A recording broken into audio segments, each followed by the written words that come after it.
want. So one of the things that we realised when we did our baseline review and put this project together is kind of the effort profile over time that course teams put in their curriculum design and preparing for approval. And pretty much the profile that we thought that we had in our old systems, and I think this would be common to many universities, is that people did quite a lot of thinking but really didn't commit that much to paper early on in the process, and then the closer and closer they got to their approval event, they began to then all of a sudden to ramp up the amount of work. They were then working against a deadline, and we saw kind of a low activity to begin with, and then it ramps right up at the end. We were hoping to kind of change that and to get something different with this curriculum design process. Do you have any comments of your observations in seeing programme teams work through it, whether we've been successful in that regard?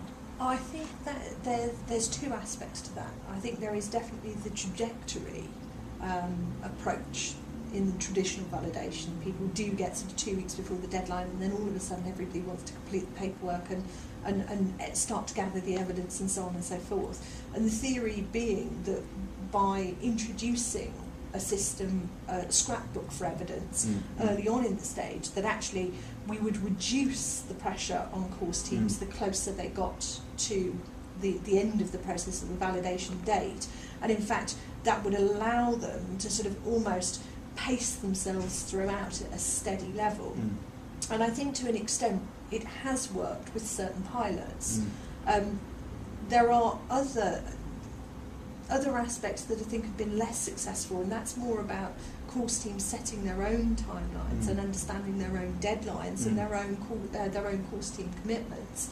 And I think that's something that we can't necessarily always manage, but certainly the diagrams that we've produced as part of the rough guide, I think, set the expectation of course teams that instead of it being an end-loaded work effort, that actually this is going to be a consistent effort over a set period of time, and that consistency needs to be managed and the approach needs to be agreed within the course team in terms of workload distribution.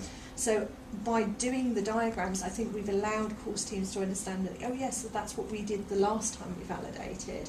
Oh, they don't want us to do it that way this time. So I think there will still be a tendency for course teams to get towards their own imposed deadline or their own course team deadline for validation, and start to increase their anxiety towards that point. But I'm not sure necessarily that their workload will increase. I think the anxiety levels will I think in terms of the increasing of the workload, I think we see a much flatter profile. But I suppose, if I'm honest, I also think because the system is set up to encourage much greater design thinking, there's more design work, and thus that the effort profile might be flatter, but it's also higher. And if we think about the two graphs that you've done, that the area under the graph for the new process is probably greater, probably more work in terms of investment, because people are saying we've done more design work. Hopefully, I think that the proportion of time that's spent in people feeling they're just doing it to prepare for approval has fallen off, and people don't see that the design work is just about preparing approval. Now it's design work because we want to do a good job at designing our courses, and we're more engaged with that.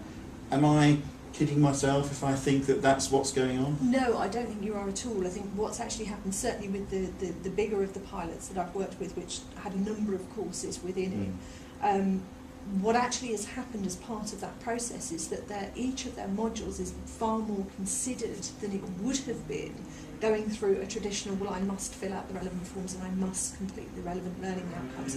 Because they've integrated the design process from sort of philosophy and aims, and they've actually attempted to embed all aspects of course design at every stage, the modules are now pretty much writing themselves in terms of the content and the delivery process, because they've done that much more design work as part of the validation and redesign process. So actually, when it comes to brand new courses particularly, or brand new modules, the amount of work that they're putting in at this stage is actually paying off dividends in terms of them being able to plan the modules and how they're going to deliver them and the structure of them at a later stage. So although the area under the graph might be higher, I would say that the effort that